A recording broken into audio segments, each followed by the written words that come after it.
கர்த்தருடைய பரிசுத்த நாமத்திற்கு மகிமை உண்டாவதாக. இந்த நாளிலும் நாம் நியாயாதிபதிகளின் புத்தகத்திலிருந்து கிதியோனை குறித்து நாம் தியானிக்க போகிறோம். தேவனுடைய ஆவியானவர் நம்மோடு கூட பேசும்படியாக இந்த வேளையிலே நாம் கண்களை மூடி தலைகளை தாழ்த்தி கர்த்தரை நோக்கி பார்ப்போம். நல்ல ஆண்டவரே, நாங்கள் உம்மை நன்றியோடு கூட துதிக்கிறோம். ஆண்டவரே, பராக்கிரமசாலி ஆகிய கிதியோனை குறித்து நாங்கள் தியானிக்கிற இந்த வேளையிலே கர்த்தர் எங்களுக்கு ஆண்டவரே பக்க துணையாக இருந்து வேதத்தின் மகத்துவங்களை, ஆண்டவரே வேதத்தின் ரகசியங்களை, ஆழங்களை அறிந்து கொள்ள கர்த்தர் எங்களுக்கு உம்முடைய அனந்த ஞானத்தை தரும்படியாய் ஜெபிக்கிறோம். பேசுகிற எனக்கும் கேட்கிற ஒவ்வொருவருக்கும் ஆசீர்வாதமாக தேவரீர் மாற்றுவீராக. உம்முடைய கரத்தில் தாழ்த்தி ஒப்பு கொடுக்குறோம். ஆசீர்வதிங்கப்பா. உம்முடைய நாமத்தை மாத்திரம் மகிமைப்படுத்தும். இயேசு கிறிஸ்துவின் விலையேறப்பெற்ற நாமத்தில் ஜெபிக்கிறோம். ஜெபங்கேளும் ஜீவனுள்ள எங்கள் நல்ல பிதாவே, ஆமென். நியாயாதிபதிகள் 6ஆம் அத்தியாயம் 1 முதல் 40 வரை உள்ள வசனங்கள், 7ஆம் அத்தியாயம் 1 முதல் 21 வசனங்கள், 8ஆம் அத்தியாயம் 24 27 வசனங்கள். இந்த வசனங்களின் மூலமாக நாம் கிதியோனை குறித்து வேதத்தில் எழுதப்பட்ட அநேக காரியங்களை நாம் பார்க்க முடியும். 6ஆம் அத்தியாயம் 1வது வசனம் சொல்கிறது, இஸ்ரவேலர் கர்த்தரின் பார்வைக்கு பொல்லாப்புகளை செய்தார்கள். அதன் நிமித்தமாக கர்த்தர் இஸ்ரவேலரை மீதியானருடைய கையிலே ஒப்பு கொடுத்தார். நியாயாதிபதிகளின் புத்தகத்தை நீங்கள் பார்ப்பீர்களேயானால் தேவனை அறியாத ஒரு சந்ததி எழும்பினதென்று ஆரம்பிக்கும். அந்த சந்ததி தவறான பல காரியங்களை செய்வார்கள். விக்கிரக ஆராதனை செய்வார்கள். தேவனை விட்டு தூரமாய் விலகி போவார்கள். பிறகு கர்த்தரை நோக்கி முறையிடுவார்கள். கர்த்தர் அவருக்கு ஒரு இரட்சகரை எழுப்புவார். எழுப்பி தேசம் அமைதலாயிருக்கும். அவர்கள் விடுதலையாக்கப்படுவார்கள். ஆனால் கொஞ்ச நாட்கள் சென்ற பிறகு கர்த்தர் செய்த உபகாரத்தை மறந்து திரும்பவும் கர்த்தரை விட்டு தூரமாய் போவார்கள். இது ஒரு சைக்கிளிக் ரியாக்ஷன் மாதிரி, தொடர் செயல் மாதிரி நியாயாதிபதிகளின் புத்தகம் முழுவதிலும் நீங்கள் இதை பார்க்க முடியும். இன்றைக்கு உலகத்திலே வாழ்கிற அநேக மனிதர்கள் அன்றைக்கு நியாயாதிபதிகளின் காலத்தில் இஸ்ரவேலர்கள் வாழ்ந்தது போலவே இன்றைக்கும் வாழ்ந்து கொண்டிருக்கிறார்கள். அவர் இஸ்ரவேலர்கள் பொல்லாப்பை செய்தது நிமித்தம் கர்த்தர் அவர்களை மீதியானருடைய கையிலே ஒப்பு கொடுத்தார் என்று முதல் வசனத்திலும், 2வது வசனத்தில் அவர்களால் தேசத்தில் குடியிருக்க முடியாத அளவுக்கு எதிரிகளால் அவர்கள் பாதிக்கப்பட்டார்கள். பயந்து கெபிகளிலும் குகைகளிலும் அவர்கள் ஒளிந்து வாழ்ந்தார்கள் என்று அவர்கள் வேதம் சொல்கிறது. ஏனென்றால் மீதியானரின் கை இஸ்ரவேலர் மேல் பலத்திருந்தது. எனவே இஸ்ரவேலர்கள் அவர்கள் சுதந்திரமாக வாழ முடியவில்லை. அரணிப்பான ஸ்தலங்கள், கெபிகள், குகைகள் போன்ற இடங்களிலே ஒளிந்து வாழுகிற ஒரு பரிதாப நிலைமைக்கு தள்ளப்பட்டார்கள். 3வது வசனத்திலே நாம் வரும்போது மீதியானியர், அமலேக்கியர், கிழக்கத்திய புத்திரர் அவர்களும் மீதியானவரோடு சேர்ந்து கொள்வார்கள். அமலேக்கியரும் கிழக்கத்திய புத்திரர்களும் மீதியானவருடன் சேர்ந்து கொண்டு இஸ்ரவேல் ஜனங்களை வந்து அவர்கள் கொள்ளையிடுவார்கள். பயிர்களை நாசம் பண்ணுவார்கள். அவர்களுடைய மிருகங்களை எல்லாம் அவர்கள் எடுத்து கொண்டு போவார்கள் என்று 3ஆம் வசனம் சொல்கிறது. 4வது வசனத்திலும் நீங்கள் அதை பார்க்க முடியும். 6வது வசனத்திலே வரும்போது இஸ்ரவேலர் அந்த சிறுமைப்பட்டார்கள். பாருங்க, பல விதத்தில் இஸ்ரவேலர்கள் பாதிக்கப்பட்டார்கள். அந்த முதல் 6, 7, 8 வசனங்கள் நீங்கள் வாசித்து பார்ப்பீர்களேயானால் மீதியானியர் மூலமாக, கிழக்கத்திய புத்திரர் மூலமாக, அமலேக்கியர் மூலமாக இஸ்ரவேலர்கள் அவர்கள் தவித்து கொண்டிருந்தார்கள். பரிதாபமான நிலைமையிலே வாழ்ந்து கொண்டிருந்தார்கள். சிறுமைப்பட்டார்கள் என்று பார்க்கிறோம். 7வது வசனம் 6, 7 வசனங்களில் வரும்போது அந்த சூழ்நிலையில் அவர்கள் கர்த்தரை நோக்கி முறையிட்டார்கள். இது வழக்கமாக அவர்கள் செய்கிற காரியம். வேதனைகள் பெருகும்போது கர்த்தரை நோக்கி முறையிடுவார்கள். வேதனைகள் மறையும் போது அந்த கர்த்தரை அவர்கள் மறந்து விடுவார்கள். அது 8 10 வரை நீங்கள் வாசித்து பார்ப்பீர்களேயானால் பெயர் சொல்லப்படாத ஒரு தீர்க்கதரிசி இஸ்ரவேல் நடுவிலே தோன்றி அவர் என்ன செய்கிறார், தேவன் இதுவரைக்கும் அவர்களுடைய வாழ்க்கையில் செய்த நன்மைகளை சுட்டி காட்டுகிறார். எனவே நீங்கள் அந்த எமோரியரின் தேவருக்கு பயப்படாதிருங்கள் என்று சொல்லி இஸ்ரவேலருடைய கீழ்ப்படியாமையையும் சுட்டிக்காட்டி அவர்களை மனம் திரும்பும்படியாக அழைக்கிறார். அந்த தீர்க்கதரிசியுடைய பெயர் சொல்லப்படவில்லை. 11-12 வசனங்களை நீங்கள் வாசித்து பார்க்கும்போது இந்த சூழ்நிலையிலே கர்த்தருடைய தூதனானவர் கர்வாலி மரத்தின் கீழ் அங்கே வந்து அவர் அமர்கிறார். அவர் கிதியோனுக்கு ஒரு தரிசனத்தை கொடுக்கிறார். அந்த தேசத்தில், இஸ்ரவேல் தேசத்திலே திரள் கூட்டம் ஜனங்கள் இருந்தார்கள். ஆனால் கர்த்தருடைய தூதனானவர் அந்த கிதியோனுக்கு தரிசனத்தை கொடுத்த காரணம் என்னவென்றால், மற்ற இஸ்ரவேலர்கள் எல்லாம் பயந்து ஒளிந்து கெபிகளிலும் குகைகளிலும் அரணிப்பான ஸ்தலங்களிலும் அவர்கள் பதுங்கி இருந்தபோது இந்த கிதியோன் மாத்திரம் என்ன செய்கிறான், மீதியானியருடைய கைக்கு தன்னை தப்புவிக்கும்படியாக கோதுமையை ஆலைக்கு சமீபமாக, அந்த கோதுமையை அரைக்கிற அல்லது அந்த எண்ணெய் ஆலைக்கு சமீபமாக அவர் அங்கே இருந்து அவன் அதை போரடித்து கொண்டிருக்கிறான் என்று, அங்கே மீதியானின் கைக்கு தப்புவிப்பதற்காக அவன் அங்கே அதை சுத்தம் பண்ணி கொண்டிருக்கிறான் அல்லது போரடித்து கொண்டிருக்கிறான் என்று வாசிக்கிறோம். எனவே மற்ற இஸ்ரவேலர்களிலிருந்து இவரை ஆவியானவர் வித்தியாசப்படுத்தி காட்டுகிறார். மற்றவர்கள் பயந்து அவர்கள் நடுங்கி அவர்கள் செயலற்று போயிருக்கிற நேரத்தில் செயல்படுகிற ஒரு மனிதனாகிய கிதியோனுக்கு ஆண்டவர் தரிசனமாகிறார். இது கிதியோனுடைய விசுவாசத்தையும் அவருடைய ஞானத்தையும் அவருடைய தைரியத்தையும் நமக்கு சுட்டி காட்டுகிறதாய் காணப்படுகிறது. அந்த சூழ்நிலையிலே அந்த தூதனானவர் தரிசனமாகிறார். அந்த மறைவான இடத்திலே அந்த போரடிக்கிற அனுபவம் என்னவென்றால், இந்த புதிய ஏற்பாட்டு காலத்திலே இது போன்ற உபத்திரவங்கள் நமக்கு பெருகும்போது நாம் அந்தரங்கத்திலே பண்ணுகிற ஏறெடுக்கிற ஜெபம், அந்தரங்கத்திலே நாம் ஜெபிக்கும் போது ஆண்டவர் பகிரங்கமாக நமக்கு பதிலளிப்பார். இந்த கிதியோன் என்கிற பெயருடைய அர்த்தம் என்னவென்றால், கர்த்தரே என் பலம். கர்த்தரே என் பலம் என்பதுதான் அந்த கிதியோனுடைய பெயர்.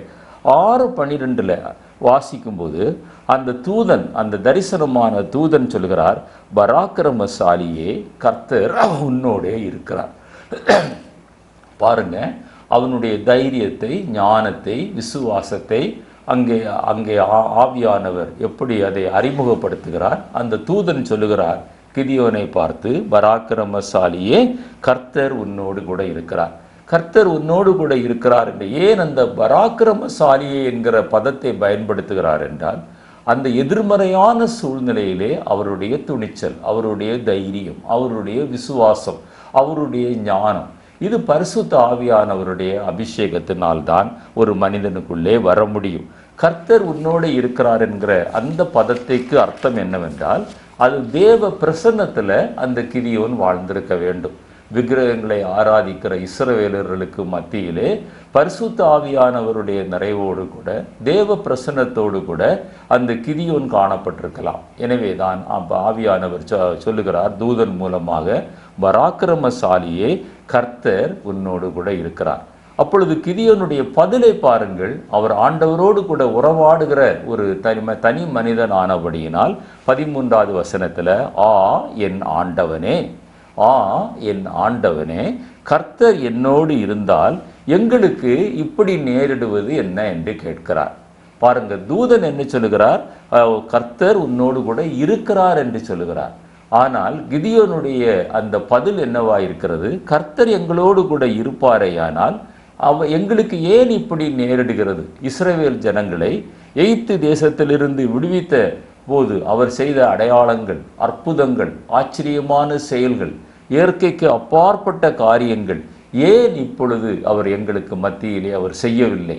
இந்த மீதியானியரும் கிழக்கத்திய புத்திரரும் அமலேக்கியரும் எங்களை இத்தனை நெருக்கத்திற்குள்ளாக அவர்கள் நடத்தி செல்லும் போதும் கர்த்தர் ஏன் அமைதியாயிருக்கிறார் என்று தன்னுடைய நம்பிக்கையின்மையை, அந்த கர்த்தர் உன்னோடு கூட இருக்கிறார் பராக்கிரமசாலியே என்று சொன்ன அதை நம்பாமல் அந்த ஒரு சந்தேகத்தோடு கூட ஏன் எங்களை மீதியானியருடைய கையிலே கர்த்தர் ஒப்பு கொடுத்தார் என்று அவர் கேட்பதை நீங்கள் பார்க்க முடியும். இது போன்ற சூழ்நிலைகள் நம்முடைய வாழ்க்கையிலும் ஏற்படலாம்.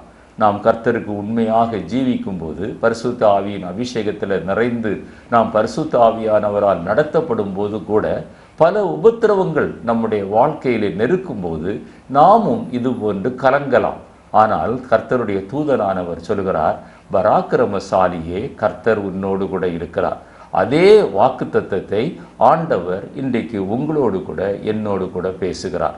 நம்முடைய வாழ்க்கையில் எவ்வளவு நெருக்கங்கள், போராட்டங்கள், வேதனைகள், நிந்தைகள், அவமானங்கள் இருந்தாலும், அல்லது ஏன் இப்படி நடக்கிறது என்கிற ஒரு கேள்விக்குறி நமக்கு முன்பாக பெரிதாக தோன்றினாலும், ஆண்டவர் நம்மோடு கூட இந்த காலை வேளையிலே சொல்லுகிறதான ஒரு காரியம் என்னவென்றால், நீ பதறாதே, நீ கலங்காதே, நீ திகையாதே, நான் உன் தேவன், நான் உன்னோடு கூட இருக்கிறேன். அப்பொழுது கர்த்தர் சொன்ன அந்த பதிலை பாருங்கள். அவர் சொல்கிறார், உனக்கு இருக்கிற இந்த பலத்தோடு கூட நீ போ, இஸ்ரவேலரை நீ மீதியானியரின் கையிலுக்கு இரட்சிப்பாய், உன்னை அனுப்புகிறவர் நான் அல்லவா, உன்னுடன் இருக்கிறவர் நான் அல்லவா என்று சொல்லுகிறார். அவன் கிதியோன் சந்தேகத்தோடு கேட்கிறார், எப்படி ஆண்டவரே இப்படி நடக்கிறது? நீர் எங்களோடு கூட இருந்தால் அது எப்படி நடக்கும்? ஏன் இப்படி எல்லாம் ஒப்பு கொடுக்கப்படுவோம் என்று கேட்கும்போது ஆண்டவர் சொல்கிறார், உனக்கு இருக்கிற இந்த பலத்தோடு கூட நீ போ. உன்னை 3 காரியங்கள் சொல்லுகிறார்.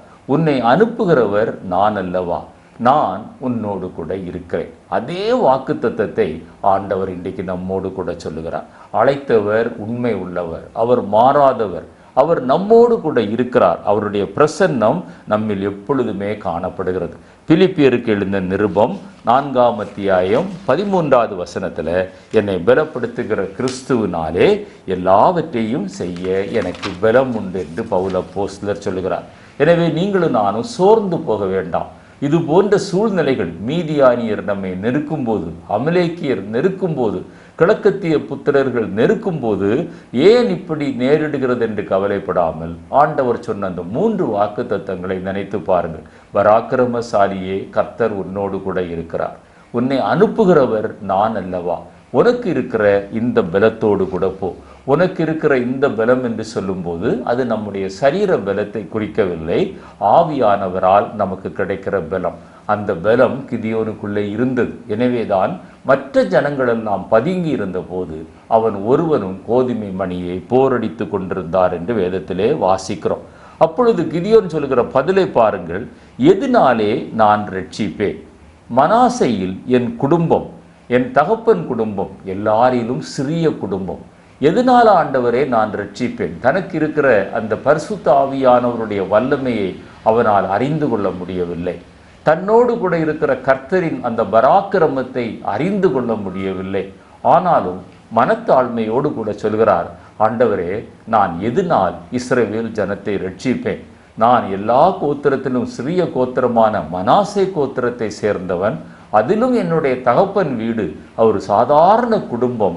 நான் எப்படி ஆண்டவரே நான் ரட்சிக்க முடியும் என்று கேட்கும்போது நம்முடைய ஞாபகத்துக்கு வருகிறதான வசனம் என்னவென்றால், 1 சாமுவேல் 2:8 அவர் சிறியவனை புழுதியிலிருந்து எடுத்து எளியவனை குப்பையிலிருந்து உயர்த்துகிறார், அவர்களை பிரபுக்களோடு உட்காரவும் மகிமை உள்ள சிங்காசனத்தை சுதந்திரிக்கவும் பண்ணுகிறார், பூமியின் அஸ்திவாரங்கள் கர்த்தருடையவைகள், அவரே அவைகளின் மேல் பூச்சக்கரத்தை அவர் வைத்தார் என்று சொல்கிறார்.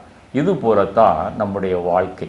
ஆண்டவர் சிறுமையிலிருந்து, எளிமையிலிருந்து உங்களை என்னை ஆண்டவர் தூக்கி எடுத்தார். உளையான சேற்றிலிருந்து ஆண்டவர் நம்மை தூக்கி எடுத்தார்.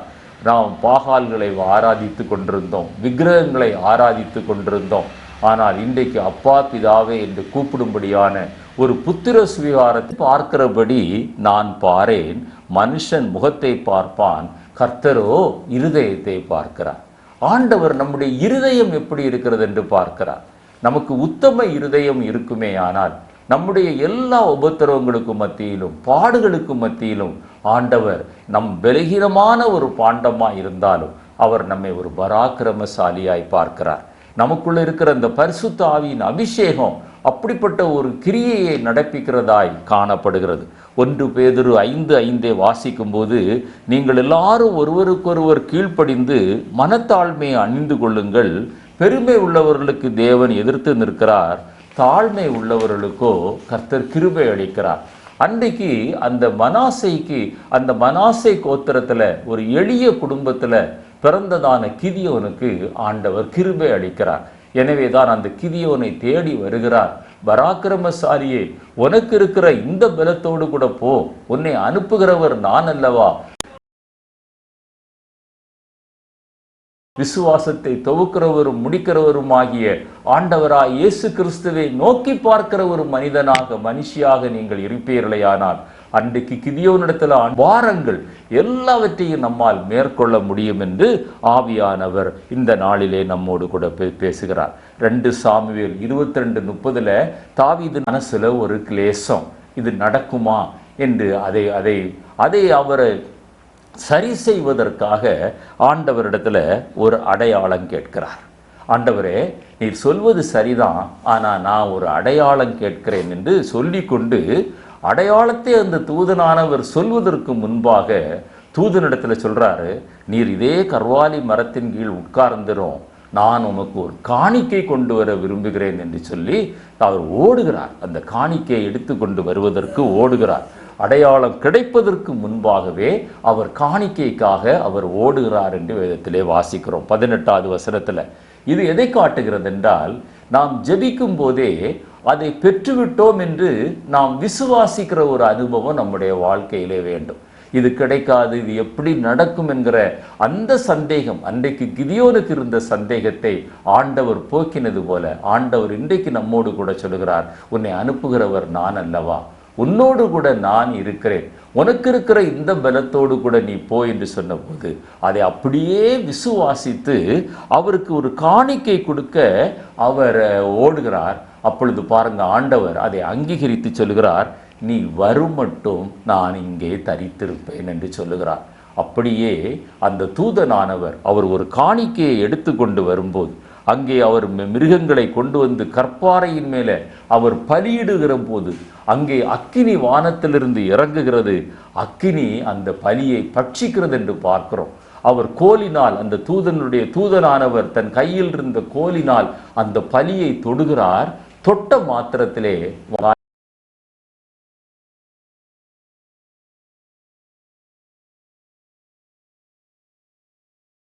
காரியம் என்னவென்றால், நமக்கு உள்ளே இருக்க வேண்டிய அந்த விசுவாசம், நமக்குள்ளே இருக்க வேண்டிய அந்த கீழ்ப்படிதல், கர்த்தருடைய சத்தத்திற்கு செவி கொடுக்கிற ஒரு அனுபவம். அந்த தூதன் அந்த கோலின் நுனியினால அந்த பலியை தொட்ட மாத்திரத்தில் வானத்திலிருந்து அக்கினி இறங்கினது என்று வேதத்திலே நாம் வாசிக்கிறோம். இதை கேட்கும்போது எது நம்முடைய நினைவுக்கு வருகிறது? அன்றைக்கு மோசே தன்னுடைய கரத்தில் இருந்த கோலை நீட்டின உடனே அந்த செங்கடல் 2ஆய் பிரிந்தது. அதே கோலை திரும்பவும் நீட்டின போது பிரிந்த செங்கடல் மூடினது. ஆண்டவர் இன்றைக்கும் அற்புதங்களை செய்ய வல்லவராயிருக்கிறார். ஆண்டவர் நம்முடைய கரத்தில் ஒரு கோலை கொடுத்திருக்கிறார், ஒரு அதிகாரத்தை கொடுத்திருக்கிறார். அவருடைய கோலும் தடியும் நம்மை தேற்றுகிறது என்று 23ஆம் சங்கீதத்திலே வாசிக்கிறோம்.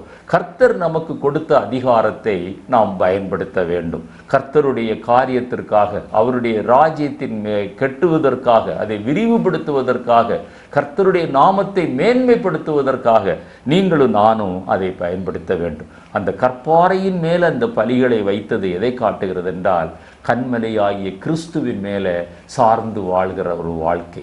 எனவே ஜெபித்து கொண்டு இருக்கும்போதே ஆண்டவர் எனக்கு இந்த வாய்க்க பண்ணினார் என்கிற விசுவாசம், அந்த கண்மலையாகிய கிறிஸ்துவை சார்ந்து அந்த கிதியோனுக்கு தரிசனமாகிறார்.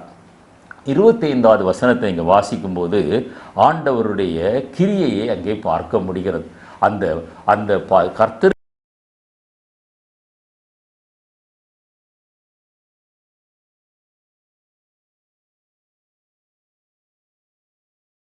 கூடாது, சுற்றிலும் பனி பெய்திருக்க வேண்டும் என்று சொல்லுகிறார். அப்படியே நடந்தது. நான் சொன்னேன் அல்லவா, நான் ஒரு தடவை வீடு கட்டும்போது அந்த காங்கிரீட் போடுகிற அந்த நேரத்தில் இறங்கி அவர்கள் ஒருவரை ஒருவர் அவர்கள் வெட்டி அவர்கள் கொல்ல ஆரம்பிக்கிறார்கள். அந்த எரிகோவை சுற்றி அன்றைக்கு எக்காலம் ஊதி வந்தபோது அந்த எரிகோவின் மதில்கள் விழுந்து அவர்கள் மடங்கடித்த பிறகும் அவன் ஒரு ஏபோத்தை உண்டு பண்ணினான் என்று வேதத்திலே வாசிக்கிறோம். வேதம் சொல்கிறது அது அவனுக்கு கண்ணியாயிருந்தது என்று வாசிக்கிறோம். எனவே நம்முடைய வாழ்க்கையிலும் இது எச்சரிப்பின் சத்தமாக நாம் எடுத்துக்கொள்ள வேண்டிய காரியம். கர்த்தர் ஒருவேளை நம்மை கிதியோனை பயன்படுத்தினது போல நம்மை அதிகமாய் கர்த்தர் பயன்படுத்தி மற்றவர்கள் அநேகர் ரட்சிக்கப்படுவதற்கு நாம் ஒரு காரணமாக இருந்து நம்மை கொண்டு பெரிய காரியங்களை செய்தாலும் நம்முடைய தனிப்பட்ட ஜீவியத்தில் நாம் கிறிஸ்துவுக்காக வாழாமல் இருந்தால் நமக்கும் ஒரு கண்ணி ஆக நம்முடைய வாழ்க்கையிலே விழுந்து விடுவதற்கு சம்பவங்கள் ஏற்படலாம். எனவே கர்த்தருடைய சமூகத்தில் நம்மை ஒப்பு கொடுப்போம், நம்மை தாழ்த்துவோம். அந்த பானை உடைந்தது போல நம்முடைய சரீரத்தின் எல்லா காரியங்களும் கர்த்தருக்கென்று உடைக்கப்பட்டு சுத்திகரிக்கப்படட்டும். நமக்குள்ள இருக்கிற பரிசுத்த ஆவியானவர் பிரகாசிக்கட்டும். வேத வசனங்கள் அப்பத்தை போல உருண்டு செல்லட்டும். அநேகரை ரட்சிப்புக்குள்ளாக வழி நடத்தட்டும். தேவன் தாமே இந்த வார்த்தைகளை ஆசீர்வதிப்பாராக. உங்களுக்காக நாங்கள் ஜெபிக்கிறோம், நீங்களும் எங்களுக்காக ஜெபியுங்கள். இந்த செய்தி உங்களுக்கு ஆசீர்வாதமாக இருந்தால் மற்றவர்களுக்கு அறிமுகப்படுத்துங்கள். கர்த்தர் தாமே கிதியோனை பயன்படுத்தினது போல நம் ஒவ்வொருவரையும் பயன்படுத்த நம்மை தகுதிப்படுத்துவோமாக. ஆமென்.